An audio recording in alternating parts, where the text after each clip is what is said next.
우리 옆에 분에게 이렇게 인사해 볼까요? 예수님께서 나를 위해 죽으셨고 다시 살아나셨습니다.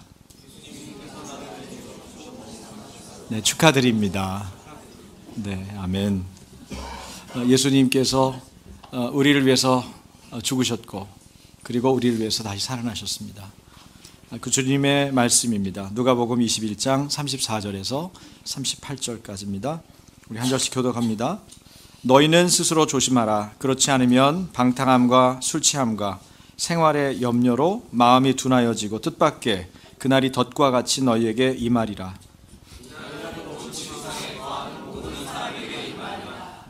이러므로 너희는 장차 올 이 모든 일을 능히 피하고 인자 앞에 서도록 항상 기도하며 깨어 있으라 하시니라.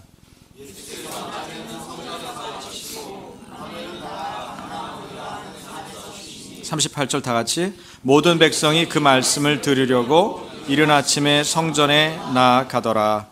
아멘. 요새 봄 내음과 봄바람이 여기저기서 느껴집니다. 아내가 차려놓은 우리 냉이국 먹으면서도 그 생각이 들고, 그 다음에 여인들의 옷차림에서도 느껴지고, 또 뒷동산에서 불어오는 이 봄바람, 따사로운 봄바람. 분명히 며칠 전까지만 해도 차가웠는데 새벽녘에도 이제는 따사로운 봄바람이 느껴지고요. 또 건물 안으로 추위를 피해 들어갔던 차들이, 저는 이제 바깥에, 겨울에도 바깥에 얼른 새벽에 나와야 되니까 세워놓는데, 이제 주차장에 공간이 안쪽으로 이제 들어갔던 차들이 이제 땅 위로 기어 나와서 이제 많이 세우는 것들을 봅니다. 잔디에도 바짝 말랐던 풀이 이제 초록빛을 띠기 시작해서, 선덕원도 가보면 잔디를 겨울 내내는 밝게 내버려 두는데 이제 경계선을 갖다가 명확하게 긋고 잔디를 밟지 마세요. 보니까 잔디풀이 조금씩 나왔더라고요. 우리 예수님은 이런 자연 변화에 대해서 말씀하시면서 믿는 자는 시대를 분별해라, 그렇게 말씀을 하셨습니다. 무화과 나무의 싹을 보면서 여름이 가까이 온 것을 알듯 우리가 이 시대가 어떤 시대인가, 지금이 어떤 표징이 나타나, 종말의 표징이 나타나는 바로 마지막 시대, 종말의 시대구나, 이런 것들을 스스로 깨닫고 이 시대를 어떻게 살아야 되는지 시대를 분별하라고 주님은 말씀하시는 거죠. 여러분, 무화과는요, 꽃이 열매 안에 있어요. 그래서 무화과입니다. 그렇죠? 꽃이 없는 열매, 꽃이 열매 안에 있거든요. 근데 이스라엘의 무화과는 한 번 피는 게 아니고 1년에 2번 핀다고 그래요. 6월경에 철 잃은 무화과가 올라오는데 그거를 비크라라고 하고요. 그 다음에 9월경에 제때에 수확하는 열매가 있는데 그걸 테나, 그렇게 부른다고 합니다. 무화과 나무는 이스라엘의 이제 3대 나무, 우리가 생각하면요, 뭐가 있죠? 무화과 나무, 포도나무, 그 다음 뭘까요? 네, 감람나무. 여기 있어요. 올리브나무. 올리브나무를 감람나무라고 얘기하죠. 이 감람나무와 함께 이스라엘을 상징하는 나무로 우리 성경에 수많은 비유가 나무랑 관계되어 있는 비유가 있습니다. 특히 당시 외식하는 종교 지도자들을 얘기하면서 예수님은 잎사귀만 무성한 무화과 나무에 비유했습니다. 반면에 오늘처럼 무화과 나무와 모든 나무들이 잎이 돋아나면 벌써 여름이구나 하고 우리가 아는 것처럼 종말론적인 징조들이 일어나는 것은 하나님 나라가 가까이 왔구나, 이제 주님이 임하시겠구나, 그런 것을 알게 하는 것이라고 예수님이 미리 교훈해 주시는 것입니다. 이게 성령이 말씀하시는 것을 귀 있는 자는 들을지어다 그러는데, 정말 귀가 있어야 돼요. 마음의 귀 말이에요. 영적인 귀가 있어야 돼요. 그래서 계속 우리가 반복해서 들어도 그게 안 들리는 분이 있고, 또 반복해서 말해도 자기도 깨닫지 못하고 말하는 이가 있고 그렇거든요. 근데 어떤 말을 들을 때 자기 심령에 정확하게 와닿으면 그것이 말씀이 역사하고 말씀 때문에 내가 변하고 내가 바뀌니까 사람들이 바뀌는 거예요. 제가 이제 엄마들을 많이 상대해서 지켜보면요, 아이들이 좀 문제가 있는 아이들이 있어요. 얘 문제가 있다. 얘 어떻게 해야 되나? 이 아이가 좀 다뤄야 될 부분이 많겠구나. 그런데 아이를 통해서도 물론 다루지만, 아이를 통해서 다루면요, 아이가 잘 안 바뀌어요. 근데 엄마가 바뀌잖아요. 엄마가 바뀌면 아이가 금방 바뀌어요. 그래서 엄마하고 아이하고의 어떤 그 밀접한 일치성, 이 연결되어 있는 그 유기적인 어떤 연결점, 정서적인 연결점, 영적인 연결점, 이게 얼마나 강한 연대를 갖고 있는지 그런 걸 볼 수가 있습니다. 근데 그러면 엄마만 책임이냐? 그렇지 않아요. 아빠들도 아빠들이 보여주는 모습 때문에 가정이 전혀 달라지는 것들을 볼 수 있어요. 제가 여러분들에게 그 어느 학자의 견해를 얘기하면서 아빠는 세 가지가 중요하다 그렇게 얘기를 했는데 혹시 기억나세요? 아빠는 세 가지를 보여주고 세 가지를 자녀들에게 제공해 주는 존재다. 성경에 있는 얘기는 아닙니다. 그런데 성경이 얼마든지 이 부분들을 포함하고 있어요. 아빠는 첫 번째 뭐죠? 자녀들의 정체성을 확인시켜 줍니다. 그래서 아빠가 어린 시절에 자녀들하고 충분하게 놀아주고 대화하고 마음을 나누고 하는 것들을 잘 표현하고 잘 공급해주고 잘 들으려고 해야 돼요. 정체성이 같이 이렇게 흘러가는 거예요. 그래서 나는 누구다? 여러분, 자기 자신에 대한 자아 존중감이 건강한 사람들은 어떤 일을 해내는데 굉장히 잘 해낼 수가 있어요. 그게 자기 자신을 가치롭게 여기고, 여러분은 어떤 값으로 치러진 분들입니까? 네. 그러면 여러분 값은 어떤 값입니까? 예수님 짤이에요. 100원짜리가 아니에요. 1000원짜리가 아니에요. $1 아니에요. 10억으로도 여러분 못 사요. 예수님이 값을 치르신 거예요. 근데 그거를 말이에요. 여러분 스스로가 정말 그렇게 믿는 게 중요해요. 리더들하고 오늘 아침에 그 얘기를 했습니다마는 하나님의 일이 어떤 것입니까? 어떻게 하나님 일을 행할 수 있습니까? 그렇게 말했을 때 요한복음 6장에서 뭐라고 이러냐면 하나님께서 보내신 자를 믿는 것. 그게 뭐예요? 하나님께서 보내신 자가 누구예요? 예수 그리스도. 예수 그리스도를 믿는 게 하나님 일이래요. 내가 뭐 봉사하고 어디 뛰어가서 무슨 일하고 그게 아니고 예수님을 믿는 것. 하나님께서 예수님 보내신 이 예수님을 믿는 것이 하나님 일이라는 거예요. 사실은 우리의 상식과 방법으로는 좀 이상한 대답이죠.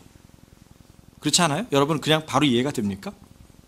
그러니까 하나님께서 보내신 자 예수님을 믿는 게 하나님 일이기 때문에 우리가 그것을 믿는 거는 어떻게 나타나요? 내 믿음은 삶으로 입증이 되고 나타나잖아요. 그래서 다른 사람하고 대화할 때, 다른 사람을 배려할 때, 다른 사람과 놀 때, 다른 사람과 먹을 때, 다른 사람들과 때로는 논쟁하고 입씨름할 때 뭐가 나타나겠어요? 내가 믿는 바가 바깥으로 증상으로 나타날 수밖에 없어요. 그거는 어떻게 신용을 할 수가 없어요. 그러니까 내가 아버지인데 아버지로서 내가 갖추어야 될 신앙적인 기본기나 어떤 영적인 태도나 그 다음에 육적인 어떤 자세나 이런 부분들이 누구에게 전수되겠어요? 자녀들이 보는 거예요. 그래서 결정적인 순간에 어떻게 행동을 취하고 어떤 말을 하느냐를 아이가 아는 거죠. 근데 그런 것들이 일관성이 있고 여일하고 견고하다면 어떨까요? 자녀들에게 그런 것들이 그대로 전달되는 거죠. 그래서 아이들이 어떤 일들에 대한 자부심을 갖게 되는 거예요. 우리 아버지는 흔들리지 않아. 우리 아버지는 이럴 때도 이럴 거야.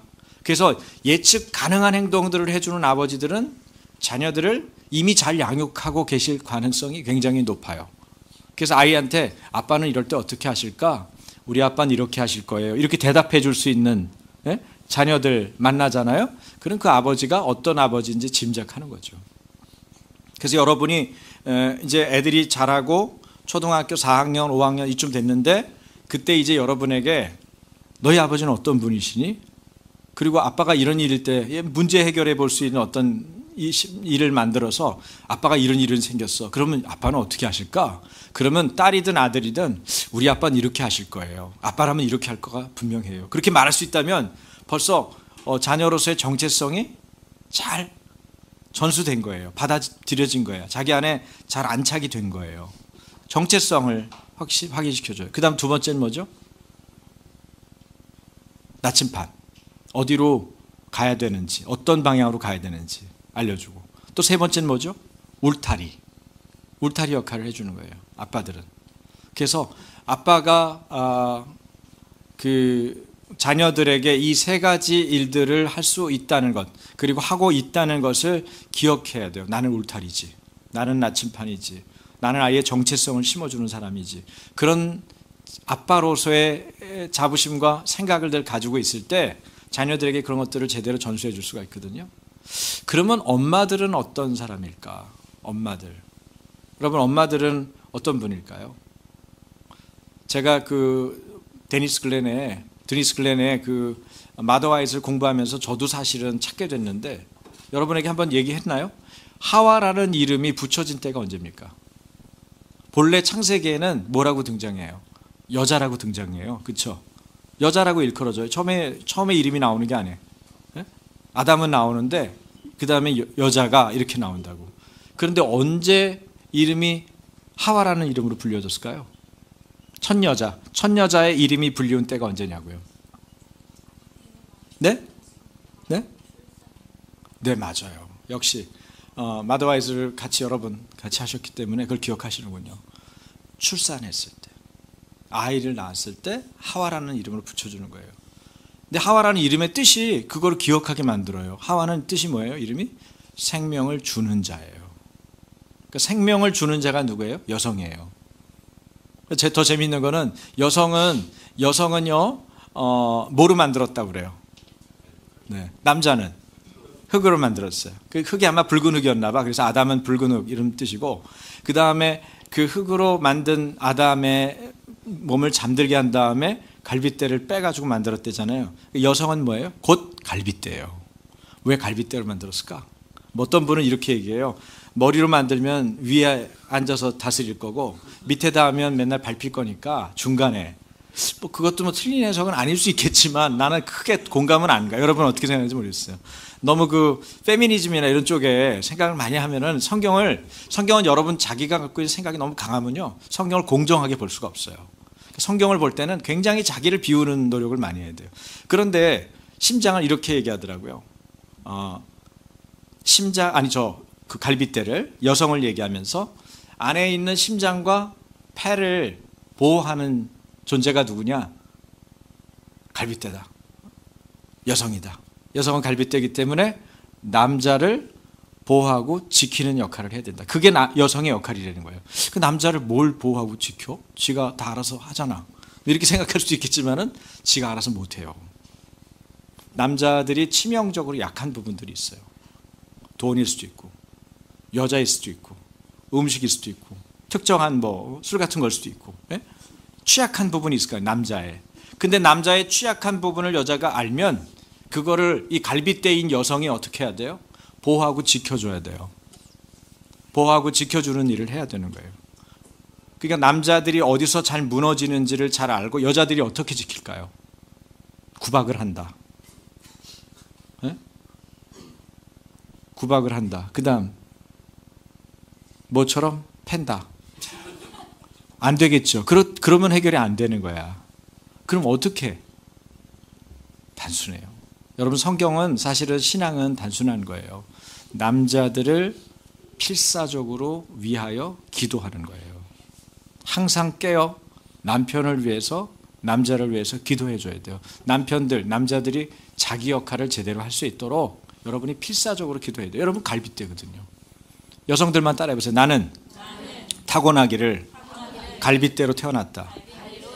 갈빗대는 남자를 보호하고 지켜야 한다. 여자분들이 그걸 아셔야 돼요. 그래서 어쩌면 제가 볼 때 어느 교회든지 여성들이 많아요. 어느 교회든지 여성들이 더 많이 기도해요. 어저께도 어머니 기도회를 어느 교회에서 인도를 했는데 거기에 여자분들이에요, 전부. 어머니 기도회니까 아빠들이 안 왔겠지만, 네? 그러면 아버지 기도회는 하면 될 거냐? 보나만 안 돼요. 해볼까요, 우리 아버지 기도회? 우리 교회는 될 수도 있다. 그죠? 네? 남성 모임 되는 거 봤을 때는 아버지 기도회 될 수도 있어. 어쨌든 현재로 볼 때, 현재 스코어로 볼 때 여자들이 더 많이 기도해. 여러분 솔직히 인정하죠, 남자들. 예? 그래서 옛날에 제가 막 기도 생활을 한다고 그러니까 어떤 분이 저를 막 칭찬해 주면서 이러는 거예요. 남자들이 5분 기도하는 것은 여자들 2시간 기도하는 겁니다. 에이, 그런 게 어디 있어요? 똑같이 기도해야지. 여자가 1시간 했으면 남자도 1시간 하고 더 이상 해야지. 그렇죠? 그러니까 남자들은 자존심 때문에라도 기도를 더 하세요. 여자들이 1시간 기도한다면 1시간 5분 기도하세요. 네? 억울하잖아. 남자들이 이렇게 여자한테 끌려다니는 건 아니거든요. 그런데 보호하는 것, 지키는 것만큼은 남자들의 무너지기 쉽고 넘어지기 쉬운 그 자리를 여자들이 알고 힘써서 피 흘리기까지 기도하려는 거예요. 왜? 여러분 보세요. 여자들이 창조될 때 남자들의 옆구리를 찢었겠죠.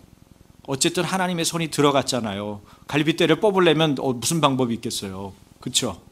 첫 번째 피 흘림은 여성의 출산, 여성의 탄생을 만들어낸 거예요. 물론 두 번째 출생은 예수 그리스도로 말미암아 우리가 출산됐지만, 믿는 자인 우리가 출산됐지만, 그래서 그런 것들을 볼 때 한편으로는 두려운 마음을 가져야 돼요. 누군가가 나의 출생을 위해서 피 흘렸구나. 그러면 그것을 지켜야 되는 대가나 소중한 가치는 말할 수 없다는 것을 알고 무엇 해야겠어요? 피 흘리기까지 싸우고 기도해야 되는 거예요. 남편을 위해서 지키려고 기도해야 되는데 남편을 구박하느라고 기도는 못해. 여러분, 기도 못하는 방법은 부부가 잘 싸우는 거예요. 그럼 기도가 안 됩니다. 저희 부부도 싸우잖아요. 기도 안 돼. 빨리 용서해야 돼. 기도하기 위해서라도 빨리 용납하고 잘못했다고 털어놓고 이게 털어버려야지 기도가 되지. 둘이 갈등이 있고 그러면 기도가 안 돼요. 영적 생활을 하는데 훨씬 손해야. 그러니까 뭐가 손해보는지를 알고 빨리 털어버릴 생각을 해야 돼요. 여러분, 제가 가정에 대한 이런 얘기를 했지만 우리가 늘 추구해야 되는 것들이 있어요. 무화과 나무 비유를 통해서 주님은 시대를 분별할 줄 아는 지혜가 필요하다는 것을 강조하신 거거든요. 왜 그러냐? 무엇보다도 지금 이 시기가 종말로 달려가고 있는 시기이기 때문에 그래요. 가장 중요한 거는 이런 상황에서 지속적으로 하나님과의 교제를 힘쓰는 것입니다. 그리고 하나님을 내 삶의 모든 순간에서 의식하고 애쓰는 거예요. 하나님을 늘 의식한다는 거. 하나님이 늘 나와 함께 있다는 거, 하나님이 지금 내 상황에서 어떤 것에 대해서 말씀하고 있다는 것을 계속해서 들으려고 하는 거예요. 그러면 작은 것을 통해서도 하나님이 하셨구나, 그렇게 말할 수 있어요. 제가 여러 차례 간증을 한 거기 때문에 여러분이 들은 적이 있지만 그런 일이 있었다고 그랬잖아요. 저희가 그 사역 초기에 교회 우리 초기가 아니고 제가 아예 전도사 신대원 들어가가지고 했을 때 저희 집이 형편이 없어가지고 원래 저희가 아내도 그렇고 저도 그렇고 그렇게 크게 부족한 줄 모르고 자랐거든요. 두 사람 다. 그러니까 돈 같은 거에 그렇게 아쉬워하지 않고 연연해하지 않아요. 지금도 그래요. 그런데 신혼 초에 돈이 없었어요. 근데 아내가 임신을 했는데 수박 먹고 싶다는 거야. 근데 수박 살 돈이 없는 거지. 어른들은 아마 이게 굉장히 공감이 갈 거예요. 수박 살 돈이 없는 거예요. 마이너스 카드로 맨날 먹고 사니까. 그 다음 달도 마이너스. 어떻게 조금 줄여보자고. 그 다음 또 마이너스. 방법이 없어. 마이너스를 없애려고 카드를 잘 넣으면 될까? 카드 잘라도 역시 또 안 돼. 절대적인 재정이 부족할 때는 그건 안 되더라고요. 그래서 우리가 하나님의 자녀인데, 그리고 저 사람도 하나님의 자녀고, 저 사람이 수박 먹고 싶다 그러는데 하나님 아버지는 어떻게 생각하실까? 난 먹이기를 원한다고 생각하는 믿음이 있었어요. 그래서 하나님 수박 주세요, 그렇게 기도했거든요. 그래서 어떻게 됐다고 그랬어요? 여러분이 이제 알죠? 그 다음 얘기는 수박을 오는 사람마다 수박을 들고 왔고 그 수박 먹은 게 평생 먹은 수박보다 더 많았다. 이건 실제예요. 경험한 거예요. 그런데 수박 많이 먹었네. 올 여름은 수박이 잘 나고 사람들이 수박을 잘 들고 오는구만. 그렇게 해석할 수도 있을까요? 그렇게 해석할 수 있어요. 그죠? 이 사람들이 수박을 자주 들고 오네? 참 신기하네. 우리가 원했더니 그런 일도 벌어지네. 이렇게 해석할 수 있어요, 일반적으로. 그런데 그거를 그렇게 해석하지 않고, 왜? 제가 기도했거든. 하나님 수박 주세요. 수박을 주세요. 아내에게 수박을 주세요. 그리고 수박을 혹시 하나 주셨는데 이거 하나 주신 거니까 여름 내내 나눠서 먹어야 될지 몰라. 그래가지고 계속 보관해 놓고 하나씩 집어서 먹지 않고 그냥, 또 아내 성격이 그렇잖아요. 탁 잘라가지고 탁탁탁 해서 확 먹고 그냥 며칠 있으면 딱 끝나요. 근데 그렇게 먹었어요. 평상시에 잘 먹는 식으로. 돈도 없으면서. 누구 믿고? 하나님 믿고. 근데 수박이 안 끊어졌다는 거. 적어도 그 해는 안 끊어졌어요. 그 이듬해는 수박을 구하지 않아서 그랬는지 그렇게 많이 안 들어왔는데, 뭘 말하는 걸까요? 우리가 하나님 앞에 무엇인가를 진심으로 믿고 구하면 하나님이 공급하시고, 하나님이 공급하시는 것을 영적인 감수성을 가지고 느끼고 경험하면 하나님이 그것을 준다는 것도 의식할 수 있어요. 하나님을 의식해야만 하나님의 일을 볼 수가 있는 거예요. 예수님을 믿어야만 그것이 하나님이 하시는 일이구나 라는 걸 알죠. 예수님을 안 믿는데, 하나님께서 예수님을 보내셨다는 사실을 우리가 믿지 않는데 그게 보일 리가 있어요? 안 보이죠. 그러니까 돈을 1만금을 갖다 줘도 이게 웬 떡이야? 그러고 먹고 아무 일 없는 거예요. 하나님하고 무관한 삶을 사는 거예요. 불행이죠. 우리 안에 하나님을 지속적으로 의식하는 데 애를 쓰고 주님의 임재를 계속해서 추구하는 것은 정말 놀라운 은혜입니다. 그리고 여러분이 이 일에 꼭 함께 하시기를 축복합니다. 어떻게 가능해요?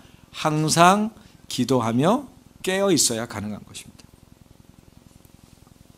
여러분, 예수님을 영접하고 하나님의 임재 가운데 사는 법을 아는 사람들은 고난과 시련을 안 겪으냐? 말씀드렸던 대로 가난도 겪고 질병도 겪을 수가 있어요.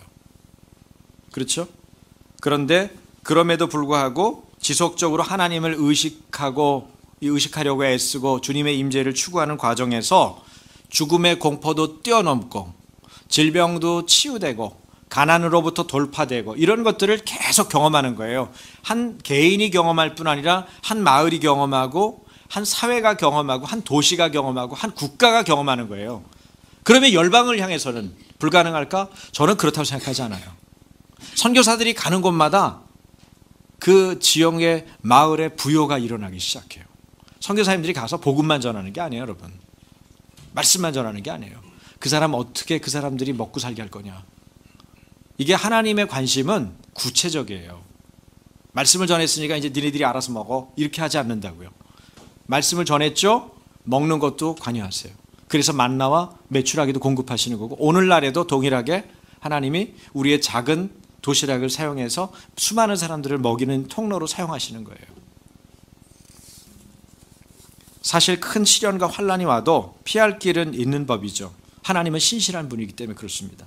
여러분, 그 말씀을 보십시오. 고린도전서 10장 12절 13절 같이 읽겠습니다. 그러므로 서 있다고 생각하는 사람은 넘어지지 않도록 조심하십시오. 사람이 흔히 겪는 시련 말고는 여러분에게 덮친 시련이 없었습니다.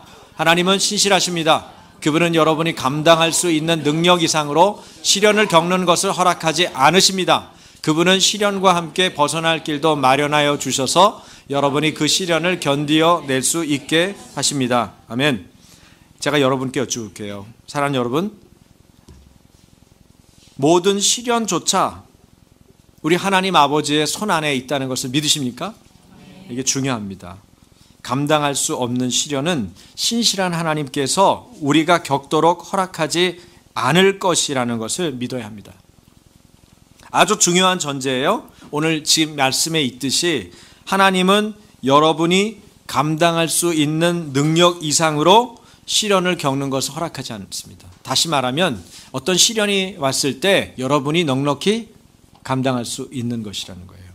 그것을 여러분이 받아들이는 게 중요해요. 그럴 때 인내도 발휘되고 하나님의 능력도 부어지고 넉넉히 감당이 되는 거예요. 그렇지 않을 때는 그 믿음 없음과 어떤 여러분의 좌절된, 그래서 피곤하지 아니하면 때가 이름에 거두리라. 선을 행하는데 선을 행해도 여러분 우리가 때때로 피곤이 찾아와요. 영적인 피로도가 높아질 때가 있어요. 육적으로도 굉장히 곤핍해요. 근데 선을 행하더라도 피곤하지 않으면 어떻게? 때가 이름에 거두리라 말씀하시는 거죠. 때가 온단 말이에요. 하나님 그 때를 좁혀주세요. 그 때를 내가 충분히 감당할 수 있는 때로 바꿔주세요. 우리가 이렇게 기도할 필요는 있지만 분명히 때가 온다는 것을 우리가 신뢰하고 기도하는 것이 중요합니다. 예수님을 믿는 것이 하나님의 일입니다. 하나님께서 예수님을 보내신 것, 세상 가운데 육신의 몸을 입고 우리의 죄를 대신해서 죽으셨다가 사흘 만에 다시 살아나도록 우리에게 보내주신 것이 바로 그것을 믿는 것이 그게 하나님의 일이에요. 더 이상의 일이 없어요. 하나님의 일을 정확히 알고 그 다음에 그 나머지는 그 증상과 삶의 모습으로 나타나는 현상이에요. 그러므로 우리가 해야 될 일이 뭐예요? 항상 기도하며 깨어 있어야 돼요. 따라서 해보세요. 항상 기도하며 깨어 있으라. 그렇지 않고는 받아도 누리지 못하고 보거나 손에 쥐고도 놓칠 수 있기 때문입니다. 피할 길 열어주시는 하나님을 향하여서 기도하고 깨어 있어야 피할 길과 벗어날 길이 보여지는 거죠. 그리고 그 길로 가면 아무 일이 없는 거예요. 이것이 기도하며 깨어 있어야 하는 첫 번째 이유입니다. 주님을 가까이 하여야 주님을 헤아릴 수 있기 때문이죠. 사실 그리스도와 연합된 관계, 얼만큼 주님하고 밀접하게 연합됐느냐가 여러분이 다른 나머지 문제들을 푸는 관건이고 열쇠예요. 신앙이 독실한 것으로 알려진 시부모로부터 핍박받는 며느리를 여러분 한번 생각해 보세요. 이분이 새벽 기도도 잘하시고 철야 기도도 잘하고 성경 공부, 제자 훈련 다 마쳤어요. 그런데 며느리를 잡습니다. 이 시어머니의 독실한 신앙은 과연 무엇입니까? 엉터리죠. 그것은 진실한 것이 아니에요. 개척 초기에 일당도 반복해서 떼이는 목수 성도가 있었어요. 그분들을 아는 분들도 있어요. 그분 신방 가서 얘기 들으니까 잔뜩 상태가 안 좋아요. 하시는 얘기가 이번에도 일당을 떼었다는 거예요. 자기가 죽어라고 일을 해요. 교회도 못 나올 정도로 막 주말에도 나가서 일을 해야 되는 거예요. 그러니까 저희가 신방을 갔죠. 근데 갔더니 일을 계속하면 그 사람을 고용한 사람이 장로인데 돈을 안 주는 거야. 일 다 시키고 건물도 다 지어놓고 그러면 자기는 받았을 거 아니야. 그럼 그걸 줘야 될 거 아니에요. 근데 안 주는 거예요. 자기 돈이 없대요. 그분 명함을 꺼내서 보니까 명함에 앞뒤에 그 사람이 어떤 이력을 갖고 있는지 막 장황하게 잔뜩 써놨어. 여러분 그 사기꾼의 특징이에요. 왜 그렇게 많은 설명을 해요? 자기가 누군지 한마디면 되지.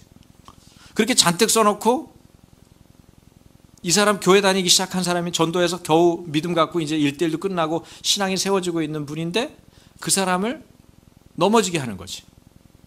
위선자인 거예요. 그래가지고 계속 떼이면서 어떻게 일을 시키냐. 그럼 하지 마시지 그러세요. 그러면 이렇게 얘기한대요. 야, 이번 공사만 끝나면 앞에 것까지 다 줄게. 그 이분이 또 넘어가는 거야. 그래서 공사 끝나고 나면 그 다음 또 얘기해. 야, 이번 공사 이번 큰 건이야. 그러면 앞에 거, 그 다음 거 다 줄게. 계속 꼬셔서 일만 시키는 거예요. 죽도록 일을 하는데 받은 돈이 없어요. 기업 몇 푼 줘서 밥 먹으라고 그러고. 악덕업주죠. 오늘날에 이 대한민국에도 수많은 불법 체류자들을 대상으로 이런 다른 믿지 않는 사람 내가 모르겠어요. 믿는 사람이라고 이름이 일컬어져 있는 사람들 있죠. 그분들이 이런 일을 하는 이유는 강단의 책임이 있어요. 삶으로 믿음을 보여야 되는데 삶으로 믿음을 보이도록 강조하는 것을 수없이 강조해도 될까 말까인데 적당히 강조한 거죠. 얘야 그렇게 하면 안 된다. 엘리 제사장이 그랬던 것처럼. 그건 야단친 게 아니에요. 여러분이 자녀들을 징계하고 훈육할 때는 안 되는 부분에 대해서 명확하게 하든지 아니면 처음부터 봐주든지 해야 돼요. 봐줄 만한 거를 찔뻑찔뻑 하면서 그 다음에는 넘어가고 그러면 어떻게 될까요? 괜찮네? 뭐 그렇게 강력하게 일관성 있게 날 끌고 가려고 하는 건 아니네? 그럼 가는 거예요. 그럼 처음부터 놔줘요. 그냥 그렇게 그냥 마음대로 하라고. 처음에 방목 방식으로 하실 거예요. 방목으로 하셔도 괜찮아요. 근데 중요한 건 뭐예요? 가장 중요한 단초가 되는 부분에 대해서는 뺏기지 말아야지. 부모가 양육의 핵심 선두주자인데 그 앞에서 그거를 놓치고 풀어주고 놔주고 나중에 크면 지가 알게 될 거예요. 뭘 알아요? 본인이 잘못된 지침 오리엔테이션을 시켜줘 놓고. 그래서 애가 나쁘게 가는 거예요. 부모는 굉장히 그러면서 두려운 것입니다. 여러분 항상 기도하며 깨어 있어야 돼요. 우리 할 일을 하려면, 우리가 마땅히 해야 될 일을 하려면 직장 생활 속에서, 대인관계 속에서, 신앙 속에서, 자녀 양육 속에서 마땅히 할 바를 하려면 믿는 자로서 반드시 항상 기도하며 깨어 있어야 돼요. 적당히 해서 될 수 있는 일이 절대 아니에요. 사람의 변화는 더더군다나 그래요. 다른 사람을 실족하지 않도록 말과 행동에서 조심해야 되는데 어떻게 말과 행동을, 내 말과 행동을 자제하고 조절할 수 있겠어요? 맨날 안 할게, 이제 앞으로는 안 할게. 그런데 그 다음에 가면 또 저지른단 말이에요. 분위기가 바뀌면 또 그 실수를 해요. 왜 그럴까요? 여러분, 내가 나를 컨트롤할 수 있는 존재가 아니라는 걸 아셔야 돼요. 누가 컨트롤해야 돼요? 주님이 하셔야 돼요. 주님이 어떻게 여러분을 컨트롤할 수 있겠어요? 여러분의 영이 활성화돼서 주님의 영과 깊이 교류가 돼서 그리스도와 여러분의 영이 연합되어 있으면, 밀접하게 연합되어 있으면 여러분이 무슨 나쁜 말을 하려고 하는 순간에 하지 말아야지 자연스럽게 생각도 나고, 그게 안 되는 거예요. 나쁜 짓을 하려고 그러면 마음이 불편한 거예요. 안 들어가야 될 곳에 들어가려고 그러면 이게 양심이 울려가지고 들어갈 수가 없는 거예요. 이걸 마시려고 그러는데 그게 안 마셔지는 거예요. 어떻게? 항상 기도하며 깨어 있어서 성령님하고 교통하기 때문에 내가 영의 활성화로 인해서 나의 삶의 상태가 물갈이가 되는 거죠. 네? 여러분의 맛이 예수님의 맛으로 물갈이가 되는 거예요. 다른 사람이 되는 거예요. 그래서 예수님 뭐라고 그래요? 너희는 새로운 피조물이라. 이전 것은 지나갔으니 새 것이 되었다. 그렇게 말하는 거예요. 그렇게 당당하게 성경이 왜 얘기하겠어요? 하나는 우리 힘으로 안 된다는 거고, 두 번째는 예수 힘으로는 된다는 거죠. 성령을 힘입어서 여러분이 그리 갈 수 있는 거예요.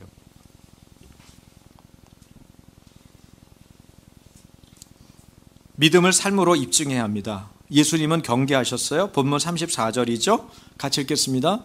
너희는 스스로 조심하라. 그렇지 않으면 방탕함과 술 취함과 생활의 염려로 마음이 둔하여지고 뜻밖의 그날이 덫과 같이 너희에게 임하리라. 우리가 항상 기도하며 깨어 있어야 고난과 시련을 당했을 때 피할 길을 찾고 벗어날 길을 알게 됩니다. 여러분, 길만 정확히 알면 그게 뭐 복잡한 길이라도 상관없잖아요. 좀 단순하게 보이게 해주실 수 있고, 복잡해도 충분히 나갈 수 있고. 그리고 두 번째, 항상 기도하며 깨어 있어야 되는 두 번째 이유는 하나님이 심판하시는 이 때, 바로 종말에 대하여 준비해야 하기 때문에 그렇습니다. 그날은 어떻게 임한대요? 덫과 같이, 예기치 않게 임한다는 거죠. 그래서 우리가 해야 할 일은 예수님은 이렇게 우리가 해야 할 일을 말씀해 주셨는데, 그건 누가복음 12장을 보면 나와 있어요. 12장 34절, 35절, 35절에서 37절. 자, 같이 읽겠습니다. 허리에 띠를 띠고 등불을 켜고 서 있으라. 너희는 마치 그 주인이 혼인집에서 돌아와 문을 두드리면 곧 열어주려고 기다리는 사람과 같이 되라. 주인이 와서 깨어 있는 것을 보면 그 종들은 복이 있으리로다. 아멘. 저희 집이 이제 그 맨 끝에 있어요. 아파트 동에 맨 끝에 있는데 계단을 올라가서 중간 문을 열고 탁 들어가면 첫 번째 집이거든요. 근데 그 첫 번째 방에 제 둘째 아이가 공부하고 이제 거기서 있어요. 제가 이제 밤에 늦게까지 일을 하다가 뭐 설교 준비하거나 뭐 다른 신방 준비하거나 강의 준비하거나 뭐 기타 등등의 준비가 있으면 늦게까지 준비가 되잖아요. 그럼 이제 밤 늦은 시간에 들어가는 거예요. 늦은 시간에 들어가면 제가 이렇게 문을 탁 중문을 열고 그 다음에 그 현관문을 이렇게 키를 대가지고 탁 열릴 수 있게 이렇게 준비를 하는데, 제가 중간문을 탁 열면 이제 거기까지 가는데 이제 그래도 한 몇 초 걸리잖아요. 이거 대고 하는 것까지. 그 사이에 저희 아들놈이 탁 문을 열 때가 있어요. 기분이 꽤 괜찮아요. 네? 기분이 꽤 괜찮아요. 누군가가 나를 위해서 기다려줬구나. 아빠 다녀오셨어요? 수고하셨어요. 그리고 짐을 탁 받아들단 말이에요. 그럼 기분이 꽤 괜찮아. 뭔지 아세요? 여러분, 예수님이 여러분을 마지막 날에 찾아오셨어요. 예기치 않은 순간에 덫과 같이 오셨어요. 오늘 말씀처럼. 그런데 뭐라고 얘기했냐면 보세요. 그 주인이 혼인집에서 돌아와 문을 두드리면 열어주려고 기다리는 사람과 같이 되라. 이게 우리가 해야 될 태도인 거예요. 제가 우리 아이를 예를 든 거지만 예수님이 오늘 여러분 방문하셔서 오늘 이제 종료예요. 뭐 김정은이든지 상관없어. 끝났어. 그럼 탁 종료가 됐을 때 이제 심판의 자리로 가는 거죠. 영생과 영벌로 가는 거예요.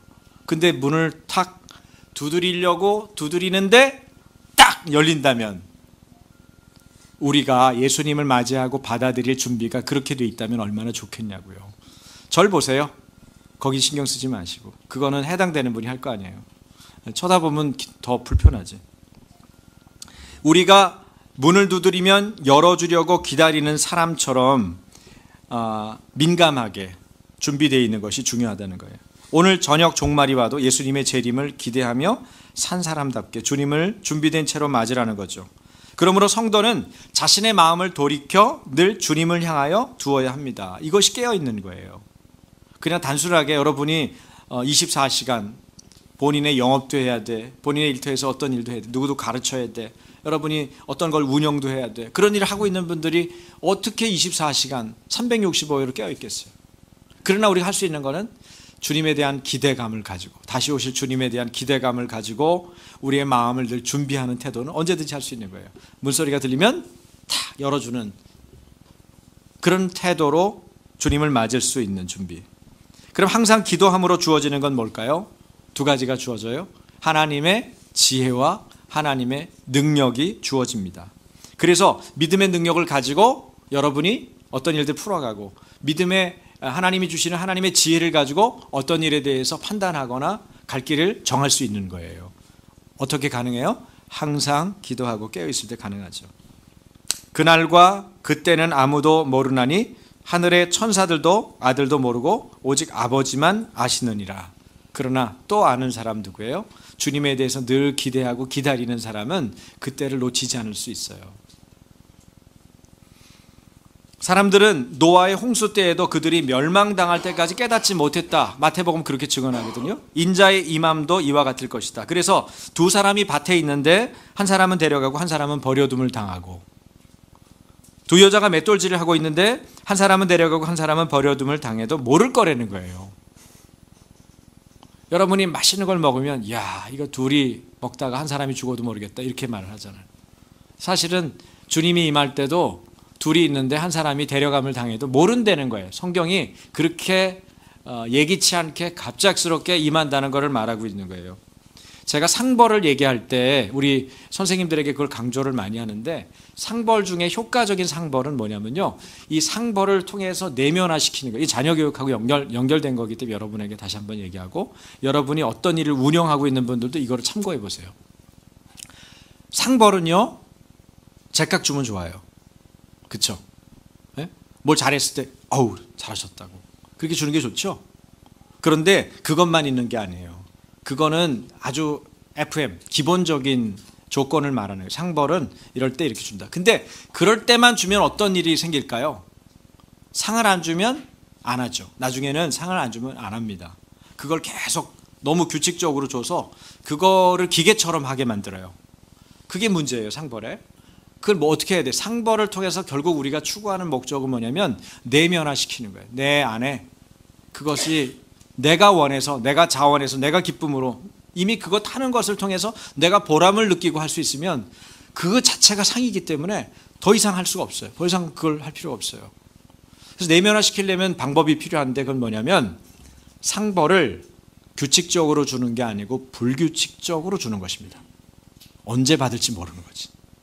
오늘도 하나의 상을 이따 광고 시간에 줄 거예요.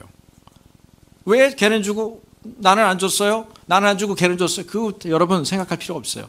내면화시키는 것이 목적이기 때문에 상 주는 사람이 어떤 의도, 좋은 선한 의도를 가지고 끝까지 그렇게 진행할 수 있는 거예요.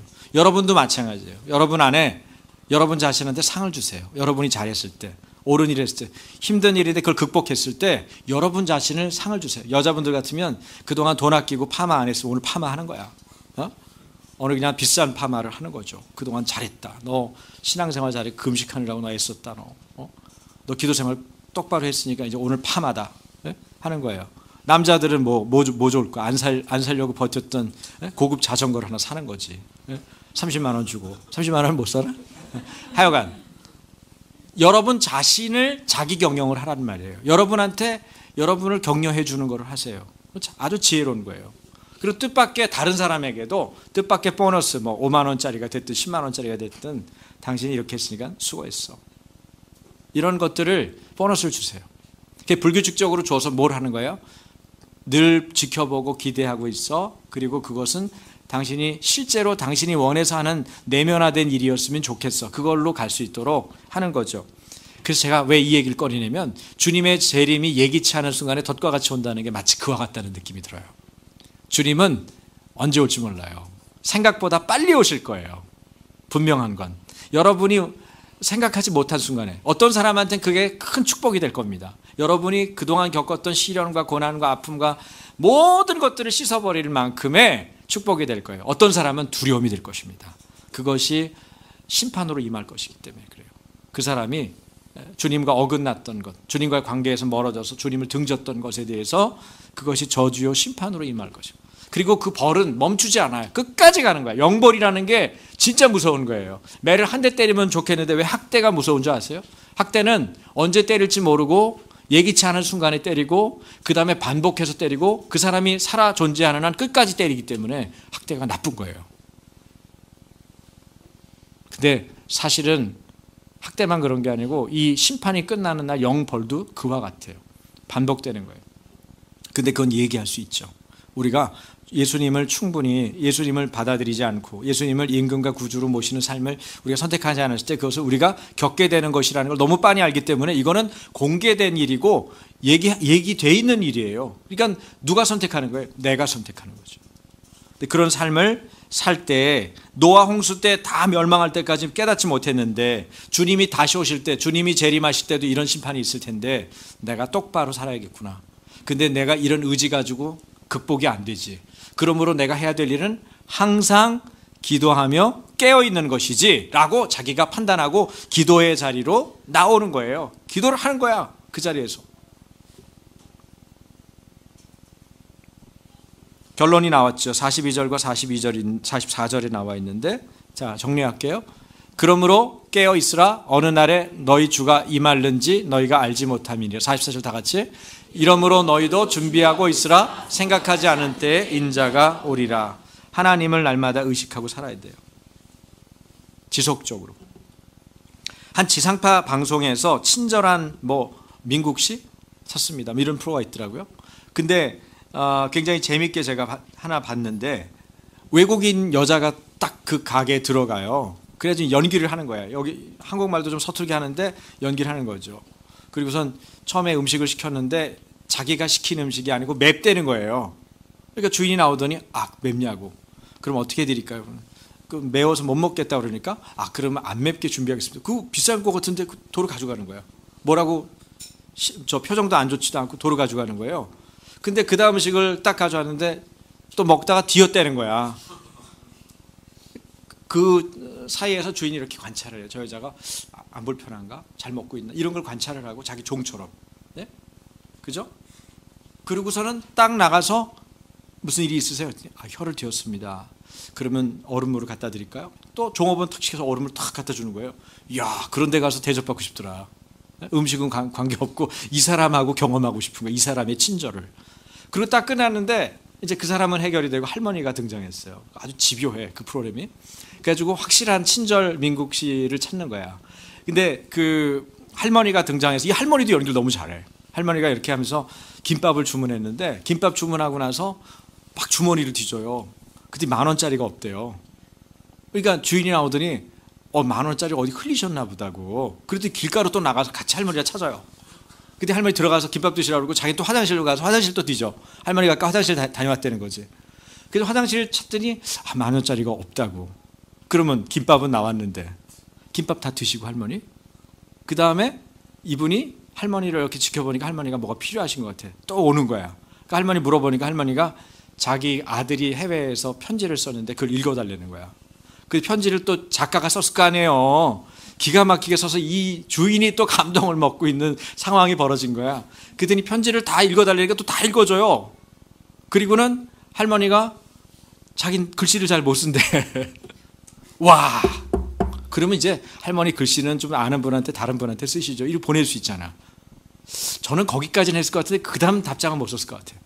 근데 답장도 이분이 또 기가 막히게 써주는 거예요. 할머니 걱정하지 말라는 얘기까지 자기가 첨부해가지고. 그리고는 들어가서 종업원 시켜가지고 할머니한테 싸줄 음식 뭘 싸는지 모르겠는데 싸서 추가로 주는 거예요. 이 사람 돈 안 냈죠, 할머니. 그죠? 그래서 할머니 안녕히 가시라고. 카메라가 탁 들이닥치더니 친절한 민국 씨 맞죠? 그런 거예요. 이야, 덫과 같이 임하는 거예요. 우리 인생에 주님이 오실 때 두려워요. 여러분 우리 잘하고 있나요? 우리 잘하고 있나요? 잘해야 돼요, 여러분. 근데 내 노력과 의지로 되지 않는다는 걸 반드시 기억해야 돼요.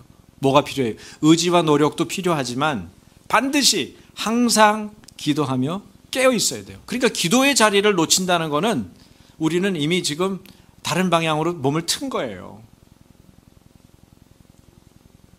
사람을 섬기기 위해서 장사하는 분이 이 정도로 친절하게 깨어 있다면 우리는 주님을 맞을 준비가 어느 정도로 깨어 있는지 살펴볼 일입니다. 그리스도인 우리가 그 주인처럼 항상 기도하며 깨어 있다면 얼마나 좋을까요? 45절 이하를 볼게요. 네, 같이. 충성되고 지혜 있는 종이 되어 주인에게 그 집 사람들을 맡아 때를 따라 양식을 나누어 줄 자가 누구냐?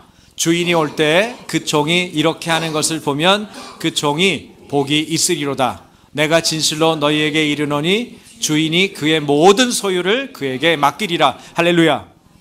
주님은 이런 기대를 하고 기다리는 거예요. 인물이 누구냐? 나하고 같이 일할 일꾼이 누구냐? 주인의 모든 소유는 믿을 만한 그에게 가는 것입니다. 그는 충성되고 지혜 있는 종이라 주인의 마음과 같은 마음, 태도로 섬길 것이기 때문입니다. 그러므로 항상 기도하며 깨어 있어야 합니다. 그래야 성령을 힘입어서 우리가 세상을 이길 수가 있기 때문입니다. 종말론적인 이러한 신앙 태도는 주님을 더욱 가까이 하게 하고 고난과 시련을 두려워하지 않고 심지어 죽음까지도 넉넉히 이기게 했습니다. 지금 시중에 세간에 주기철 목사님 영화가 나오고 있죠. 여러분 시간 꼭 내서 필사적으로 보십시오. 다운로드를 해서 보든 뭐 누구한테 돈을 내고 안 그러면 극장 영화관을 가시든지 항상 기도하며 깨어 있어서 가능했던 순교입니다. 그리고 지금까지도 영향을 미치고 있는 한 신앙인의 하나님을 향한 외침이고 우리를 향한 목소리입니다. 광야와 같은 때에 광야에 소리를 내줬던 주기철 목사님 감사하고 그분께 임하셨던 성령님을 찬양합니다.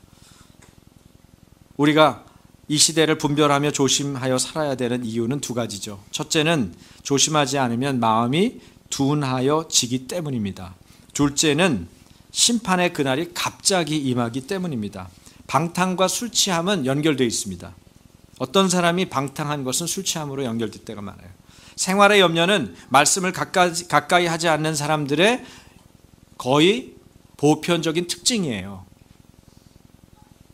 가장의 방탕은 가정은 물론이고 그 한 가문의 명예를 욕되게 하고 교회를 시리에 빠지게 합니다. 그렇다면 정욕을 채우려는 육체 일에 대한 극복은 어떻게 가능하죠? 누가복음 21장 34절 말씀을 쭉 안내해 드릴게요. 같이 읽으세요. 너희는 스스로 조심하라. 그렇지 않으면 방탕함과 술 취함과 생활의 염려로 마음이 둔하여지고 뜻밖의 그날이 덫과 같이 너희에게 임하리라. 자신은 괜찮다 이 생각부터 버려요. 나는 방탕하거나 술 취하는 거 거리 멀어. 그렇게 살아본 적도 없고 우리 아버지도 안 사셨고 그러니까 나는 그렇게 안 될 거야. 아니에요. 스스로 조심하고 미리미리 조심해야 돼요. 자 보세요. 그 다음 로마서 13장 13절 낮에와 같이 단정히 행하고 방탕하거나 술 취하지 말며 음란하거나 호색하지 말며 다투거나 시기하지 말고. 희한한 거는 우리가 그것을 추구할수록 그런 사람이 돼버린다는 거예요. 우리가 그것을 섭취할수록 그런 것들을 먹다가 그 음식이 돼버린다는 거예요. 내 먹는 것이 내가 되고 내가 추구하는 것이 내가 되기 때문에 그래요. 예? 자신이 없으면 도망가세요. 분명히 말합니다. 자신이 없으면 그 자리를 도망가세요. 뜨세요. 피하세요. 멀리 가세요. 단정함은 아주 중요합니다. 누구도 여러분을 쉽게 보지 않게 하세요. 아이 저거 조금만 건드리면 넘어지겠다. 저거 조금만 시비 걸면은 우리처럼 똑같이 동화되겠다. 자신 스스로도 경계하기가 수월해지는 것입니다. 그래서 쉽게 보이지 않도록 하기 위해서도 단정함을 잘 지켜야 되겠죠. 그리고 방탕과 술 취함의 결과가 무엇인지도 여러분 알아야 돼요. 방탕과 술 취함의 결과가 너무 참혹합니다. 천국에 들어갈 수가 없어요. 제가 하는 얘기가 아니죠. 갈라디아서 5장 21절이 말하고 있어요. 같이 투기와 술 취함과 방탕함과 또 그와 같은 것들이라 전에 너희에게 경계한 것 같이 경계하노니 이런 일을 하는 자들은 하나님의 나라를 유업으로 받지 못할 것이요. 그러면 어떻게 해야 됩니까? 우리가 결과적으로 에베소서 5장 18절이죠. 에베소서 5장 18절 술 취하지 말라 이는 방탕한 것이니 오직 성령으로 충만함을 받으라. 여러분 술 취한 것 자체가 방탕한 거예요. 뭐 그게 예가 될 수 있을지 모르겠는데 여러분 신문에 보니까 국민일보에 바둑 얘기가 요새 계속 나오잖아요. 우리나라 대통령 중에 두 분이 바둑을 싫어했대요. 김영삼 대통령, 김대중 대통령. 뭐 제가 다 여쭤보지 않았기 때문에 모르겠어요. 기사에 나 있는 그 기자의 얘기가 그래요. 왜 싫어했냐? 지금 자기가 주어져 있는 돈을 나라로부터 받고 있잖아요. 대통령 월급을 받고 있는 거 아니에요. 공복이잖아요. 공무원이거든요. 근데 그 시간에 어떤 시간이든 바둑을 두게 되면은 그 일에 대해서 집중하지 못하고 자기가 최선을 다해서 그 일을 하지 못한다는 거예요. 물론 이제 어떻게 이렇게 생각하는 분도 있을 거예요. 바둑을 둬서 생각의 폭을 넓히고 더 깊이 있는 생각하는 훈련을 해가지고 그거는 대통령 되기 전에 하셔야지. 저도 김영삼 대통령하고 김대중 대통령 의견에 나름대로 일견 같은 생각이에요. 너무 많은 시간을 그런 걸로 보내는 거는 글쎄요 저는. 단정하게. 그리고 이것이 정말 예수 믿는 사람으로서 하는 것이 더 값진 일인지. 왜냐면요, 이거 해도 괜찮은 일이야. 그거에 우리가 매달릴 게 아니고 이거 꼭 하면 좋겠다. 그 일에 매달려도 우리 인생이 짧기 때문에 그래요. 술 취하지 말라. 이는 방탕한 것인지. 방탕한 것이니 오직 성령으로 충만함을 받으라. 성령으로 충만함을 받도록 하기 위해서 어떻게 해야 돼요? 여러분 이제 대답해 보세요. 항상 기도하며 깨어 있어야 되는 것입니다. 그래서 여러분이 기도의 자리를 지키고 깨어 있도록 하는 것을 중요하게 생각해야 됩니다. 그러면 예수 그리스도의 옷을 여러분이 입게 됩니다. 예수 그리스도의 권위를 여러분이 입게 됩니다. 예수 그리스도의 말씀이 여러분의 삶 가운데 임하게 됩니다. 예수님의 지혜와 의로움과 거룩함과 구원함이 나의 것이 되는 거죠. 그럴 때 그리스도의 십자가와 부활이 여러분과 상관이 있는 거예요. 그리고 그 부활과 십자가의 역사가 여러분의 삶을 통해서 나타나는 것입니다. 그렇게 되시기를 주님의 이름으로 축원합니다. 기도하겠습니다. 이 시간에 한 5분 정도 우리 좀 소리내서 기도하기 원합니다. 하나님, 우리가 깨어서 기도하겠습니다. 기도하며 깨어 있겠습니다. 성령으로 우리를 감싸주시고 지속적으로 하나님을 의식하고 주님의 임재를 추구하는 나와 우리 가정이 될 수 있도록 주님 축복해 주십시오. 소리내서 기도하겠습니다. 하나님 아버지, 이 시간에 간절히 구합니다. 아버지 하나님, 내 마음속에 진정으로 원하는 것은 예수 그리스도를 닮는 것입니다. 주님을 추구하는 것입니다. 주님과 같은 생각을 하는 것입니다.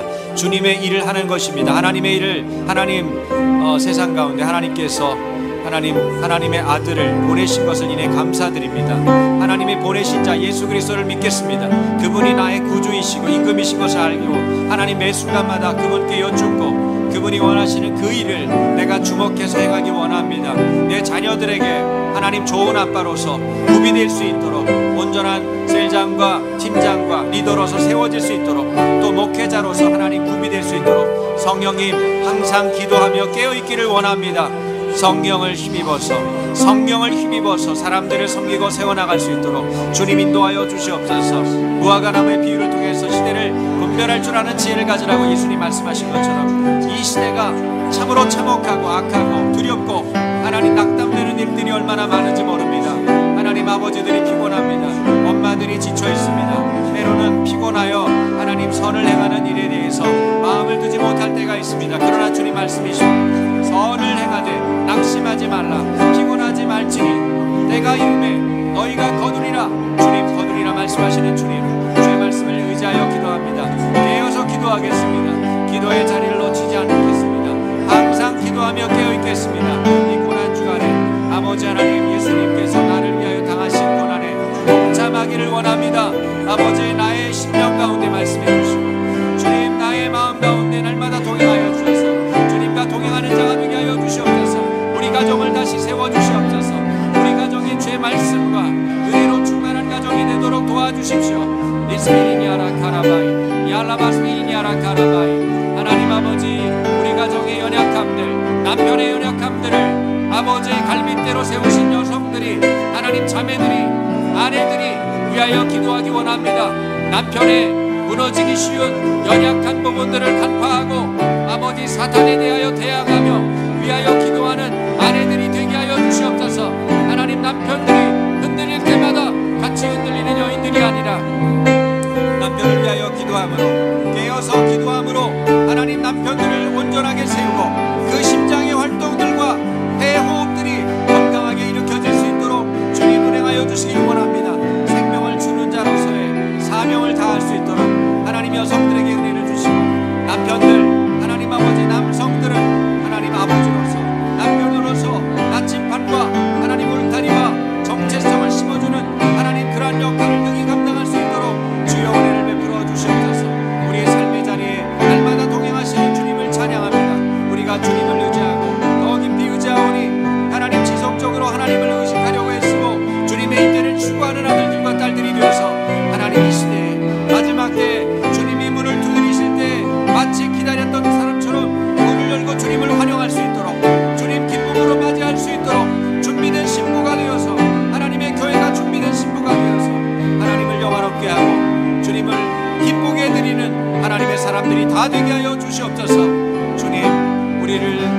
주옵시고 우리를 세워 주시옵소서. 믿는 자는 시대를 분별하라고 주님 말씀하셨습니다. 하나님, 우리가 각자의 자리에서, 부르심의 자리에서 해야 될 몫을 다하게 하여 주옵소서. 남편이 무너지기 쉬운 그 자리를 지키는 여인들이 되게 하여 주시옵소서. 여인들과 자녀들의 앞길과 갈 길들을 안내하고 이끌 수 있는 하나님 정체성과 울타리와 나침판의 역할을 제대로 보여주는 아빠와 남자들이 될 수 있도록 주님, 우리 남성들을 세워주시옵소서. 아버지 하나님, 바라고 원하는 것은 우리가 항상 기도하며 깨어있어서 성령을 힘입어 하나님의 지혜와 능력으로 사역하고 일터에서 일하고 사람들을 섬기고 언제든지 주님이 문을 두드리시면 그 문을 활짝 열고 기쁨으로 주님을 맞이할 수 있는 준비된 하나님의 사람들 되게 하여 주시옵소서. 주님, 우리들에게 이런 은혜를 베풀어 주시고 우리가 믿는 바를 자녀들에게 잘 전승해서 그 자녀들도 동일한 심령과 동일한 태도로 주님을 준비하고 주님을 맞을 준비를 하는 하나님의 사람들이 되게 하여 주시옵소서. 내 노력과 내 의지가 하나님 부족합니다. 그 일로 이 일이 되는 것도 아닙니다. 항상 기도하며 깨어있으므로 성령을 의지하고 성령의 인도하심을 따라 하나님, 우리가 이 일을 주님 안에서 성취하는 자들이 다 되게 하여 주시옵소서. 이 나라를 보존하시고 이 나라가 하나님 열방에 복음을 증거하는 모든 일에 주님 앞에 깊이 쓰임받도록 모든 과정과 하나님 외교의 채널과 그리고 하나님 군사력과 모든 것들이 주님 손에 장악되게 하시고 그 모든 지혜와 능력이 하나님으로부터 흘러넘쳐서 사람의 방법이 아니라 하나님의 방법으로 피 흘림 없는 복음 통일이 속히 이루어지도록 주님, 이 나라를 축복하여 주시옵소서. 주님 앞에 영광과 존귀와 찬양을 올려드리며 예수님 이름으로 감사하며 기도합니다. 아멘.